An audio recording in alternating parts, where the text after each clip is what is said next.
आज का अंश यिर्मयाह अध्याय 1 वचन 11 से 19 है। हम एक साथ पढ़ेंगे। यहोवा का यह वचन मेरे पास पहुंचा।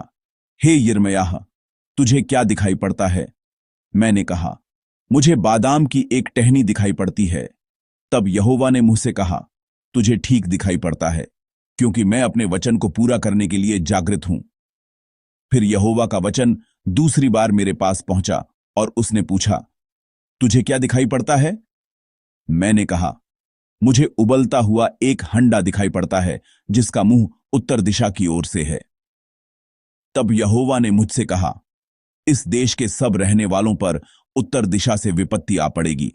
यहोवा की यह वाणी है, मैं उत्तर दिशा के राज्यों और कुलों को बुलाऊंगा, और वे आकर यरूशलेम के फाटकों में और उसके चारों ओर की शहरपनाह और यहूदा के और सब नगरों के सामने अपना अपना सिंहासन लगाएंगे। उनकी सारी बुराई के कारण मैं उन पर दंड की आज्ञा दूंगा, क्योंकि उन्होंने मुझे त्याग कर दूसरे देवताओं के लिए धूप जलाया और अपनी बनाई हुई वस्तुओं को दंडवत किया है। इसलिए तू अपनी कमर कसकर उठ, और जो कुछ कहने की मैं तुझे आज्ञा दूं, वही उनसे कह। तू उनके मुख को देखकर न घबराना, ऐसा न हो कि मैं तुझे उनके सामने घबरा दूं। क्योंकि सुन, मैंने आज तुझे इस सारे देश और यहूदा के राजाओं, हाकिमों और याजकों और साधारण लोगों के विरुद्ध गढ़ वाला नगर और लोहे का खंभा और पीतल की शहर पनाह बनाया है। वे तुझसे लड़ेंगे तो सही, परंतु तुझ पर प्रबल न होंगे, क्योंकि बचाने के लिए मैं तेरे साथ हूं। यहोवा की यही वाणी है। आमीन। हम आज बादाम की टहनी और उबलता हुआ हंडा इस शीर्षक से वचन बांटेंगे। कल से हम यिर्मयाह की पुस्तक पर मनन कर रहे हैं। बाइबल के पात्रों में ऐसा कौन होगा जिसने पिता परमेश्वर के हृदय को, हमारे स्वर्गीय पिता के मन को सबसे गहराई से जाना? मुझे लगता है शायद वह यिर्मयाह ही था। जैसा आप जानते हैं, यिर्मयाह को आंसुओं का भविष्यद्वक्ता कहा जाता है। पर ये आंसू कैसे आंसू थे? ये अपने निजी दुख या व्यक्तिगत भावना के कारण बहाए गए आंसू नहीं थे। ये आंसू इसलिए थे कि उसने परमेश्वर की संतान जैसे लोगों को पाप से भरा हुआ देखा, और उसने उस पिता का हृदय जाना जो उन्हें लौट आने की प्रतीक्षा करता है, बार बार प्रतीक्षा करता है। उसने पिता परमेश्वर का मन जाना, इसलिए वह रोया। बाइबल में यिर्मयाह बार बार विलाप करता है। क्यों? क्योंकि जब वह दक्षिणी यहूदा के लोगों, अपने ही देशवासियों के पापों को देखता था, तो परमेश्वर का क्रोध और परमेश्वर की ताड़ना बहुत स्वाभाविक और न्यायपूर्ण लगती थी। फिर भी उसे अपने ही मुंह से यह भविष्यवाणी सुनानी पड़ती थी कि तुम एक विदेशी राष्ट्र के हाथों नाश हो जाओगे। इसलिए उसका मन बहुत भारी, असहज और दुखी रहा होगा। उसके भीतर से अपने आप आहें निकली होंगी। वह न तो इधर जा सकता था न उधर। वह बस परमेश्वर के सामने बैठ जाता, आंसू बहाता और विलाप करता। मुझे लगता है हमारे देश और हमारे लोगों के सामने हम मसीहियों को भी यिर्मयाह जैसा मन रखना चाहिए।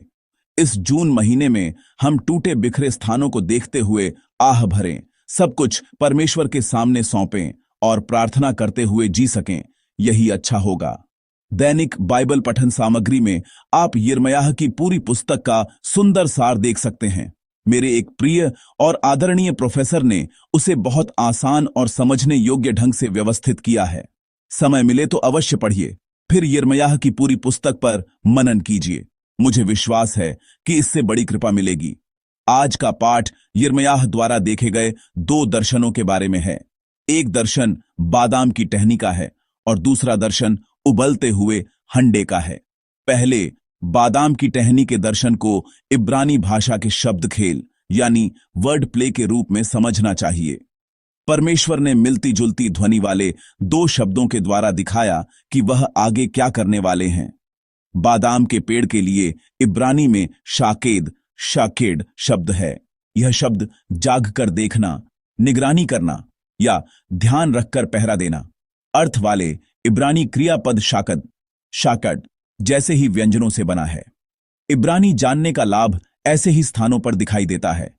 इब्रानी में बहुत से शब्द तीन मूल व्यंजनों से बने होते हैं, जैसे कथव, अमर। इस तरह तीन व्यंजनों की जड़ होती है। उन्हीं व्यंजनों पर कौन से स्वर लगाए जाते हैं, इसके अनुसार कभी वह कृदंत बनता है, कभी काल बदलता है और अर्थ का रूप भी बदलता है। यहां बात यह है कि वे 3 व्यंजन समान हैं।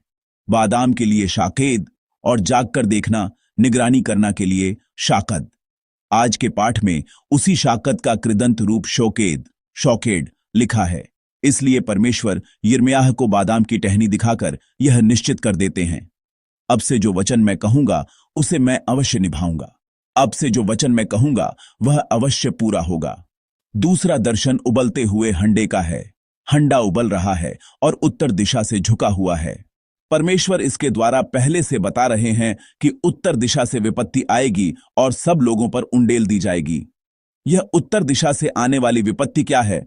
पद 15 में परमेश्वर बताते हैं कि उत्तर के राज्यों के द्वारा वे यरूशलेम और यहूदा के सब नगरों पर आक्रमण कराएंगे। यह युद्ध की भविष्यवाणी है। ये उत्तर के राज्य ठीक ठीक कौन सा देश थे, पाठ स्पष्ट नहीं बताता, पर इतना बताता है कि युद्ध होगा, बड़ी हानि होगी और पूरे देश को नाश के समान भारी चोट पहुंचेगी। लेकिन हम पूरी हो चुकी इतिहास की घटना से जानते हैं कि वह उत्तर का राज्य बाबुल था।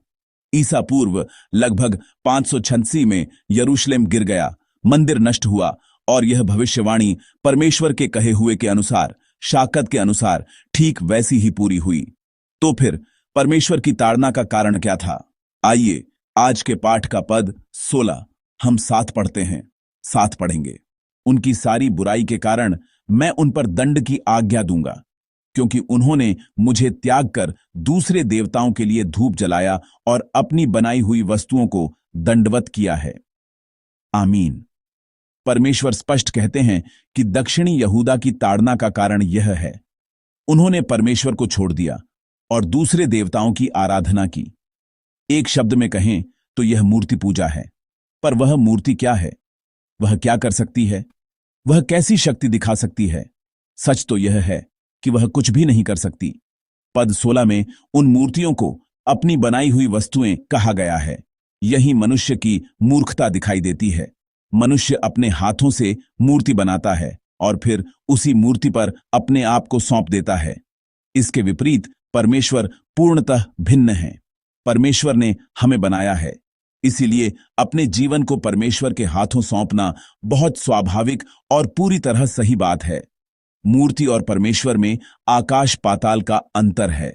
एक है मनुष्य के हाथों बनी मूर्ति और दूसरे हैं परमेश्वर जिन्होंने हमें बनाया। इस तरह मूर्ति और परमेश्वर गुण में, अस्तित्व में पूरी तरह अलग हैं। फिर भी मनुष्य अक्सर इसे उलझा देता है। लोगों ने मूर्ति पूजा करने का साहस किया, इसी कारण परमेश्वर का न्याय घोषित हुआ। प्रिय भाइयों और बहनों, हमारा क्या हाल है? क्या हम अपना जीवन सृष्टिकर्ता को सौंपकर जी रहे हैं, या हम अपनी जिंदगी को केवल सृष्टि की वस्तुओं पर टिकाए हुए हैं? कल ऐसी ही एक खबर थी। सियोल शहर के बीचों बीच एक बड़े मेट्रो स्टेशन में एक महिला गिरी पड़ी थी। कहा जाता है कि उसके शॉपिंग बैग में नशीली दवाएं भरी हुई थीं। वह महिला अस्पताल में काम करती थी। नशे में डूबकर ज़ॉम्बी जैसे सड़कों पर घूमना, मुझे लगता था कि यह केवल विदेशों में होता है। जब मैं विदेश में पढ़ता था, तब भी अगर रात में किसी बड़े रेलवे स्टेशन से गुजरना पड़ता तो कुछ अजीब सी सिगरेट पीते हुए धुंधली आंखों वाले लोगों को आसानी से देखा जा सकता था। अब ऐसी बातें हमारे देश में भी हो रही हैं। हमारे देश में भी यह कोई अनजानी स्थिति नहीं रही। सृष्टिकर्ता को छोड़कर सृष्टि की वस्तु पर भरोसा करना ठीक ऐसा ही है। हम चाहते हैं कि वह हमारी समस्या हल कर दे, इसलिए उस पर टिक जाते हैं। लेकिन वास्तव में वह समस्या हल नहीं करती, बल्कि उससे भी बड़ी समस्या पैदा करती है और अंत में पूरे जीवन को तोड़ देती है। आज के लोग धन, संबंध या अधिकार रखने वाले लोगों पर भरोसा करते हैं। शायद यह यिर्मयाह के समय के लोगों की मूर्ति पूजा से बिल्कुल अलग नहीं है। सृष्टिकर्ता परमेश्वर के स्थान पर सृष्टि की वस्तु को बैठाना, यही मूर्ति पूजा का एक रूप है। परमेश्वर पर भरोसा कीजिए। वह जो कहते हैं उसे वैसा ही पूरा करते हैं, जो पहले दिखाते हैं उसे वैसा ही निभाते हैं। वही शाकद के परमेश्वर हैं, वही जागकर रक्षा करने वाले परमेश्वर हैं। जो व्यक्ति केवल सृष्टि की वस्तु जैसी मूर्ति पर नहीं, बल्कि सृष्टिकर्ता परमेश्वर पर भरोसा करता है, उसे परमेश्वर यह वादा देते हैं। आइए पद 18 और 19 हम साथ पढ़ते हैं, साथ पढ़ेंगे। क्योंकि सुन, मैंने आज तुझे इस सारे देश और यहूदा के राजाओं, हाकिमों और याजकों और साधारण लोगों के विरुद्ध गढ़वाला नगर और लोहे का खंभा और पीतल की शहरपनाह बनाया है। वे तुझसे लड़ेंगे तो सही, परंतु तुझ पर प्रबल न होंगे, क्योंकि बचाने के लिए मैं तेरे साथ हूं, यहोवा की यही वाणी है। आमीन। जो लोग परमेश्वर पर भरोसा करते हैं, उन्हें परमेश्वर गढ़वाले नगर, लोहे के खंभे और पीतल की शहरपनाह की तरह दृढ़ करेंगे, क्योंकि परमेश्वर शाकद हैं, वह जाग कर रक्षा करते हैं। और चाहे कितने ही अधिकार रखने वाले लोग सामने आए, यहां तो सचमुच सभी तरह के अधिकार वाले लोग दिखाई देते हैं, राजा, हाकिम, याजक और लोग, फिर भी वे कभी परमेश्वर पर भरोसा करने वालों को जीत नहीं पाएंगे। क्यों? क्योंकि परमेश्वर उनकी रक्षा करते हैं, परमेश्वर उनके साथ रहते हैं और परमेश्वर उन्हें बचाते हैं। प्रिय भाइयों और बहनों, परमेश्वर वह हैं जो अपने कहे हुए को अवश्य निभाते हैं। वह शाकत के परमेश्वर हैं। यह शाकत क्रिया एक ऐसे स्थान पर भी आती है जिसे हम अच्छी तरह जानते हैं। भजन संहिता 127। मैं भजन संहिता 137 का पद 1 पढ़कर सुनाता हूं। यदि घर को यहोवा न बनाए तो उसके बनाने वालों का परिश्रम व्यर्थ होगा। यदि नगर की रक्षा यहोवा न करे तो रखवाले का जागना व्यर्थ ही होगा। आमीन। यदि नगर की रक्षा यहोवा न करे, इस बात से जुड़ी जागना की धारणा में शाकत क्रिया आती है। पहरेदार चाहे जितना परिश्रम करे, यदि परमेश्वर रक्षा न करें तो कोई अर्थ नहीं, सब व्यर्थ है। परमेश्वर को ही रक्षा करनी चाहिए। आज हम जो यह साधारण दिन जी रहे हैं, वह उस परमेश्वर की रक्षा में बीते जिसने वादा किया है, मैं अवश्य तुम्हारी रक्षा करूंगा। प्रभु के नाम से मैं आपको आशीष देता हूं। मनुष्य की बनाई वस्तुओं पर भरोसा मत कीजिए, मनुष्य पर टिके मत। अधिकार जैसी व्यर्थ चीजों पर अपना जीवन मत रखिए। सृष्टिकर्ता परमेश्वर पर भरोसा करते हुए आज का दिन जिए, उस परमेश्वर पर जो अपने कहे हुए को अवश्य निभाते हैं और जो हमारी रक्षा करना चाहते हैं।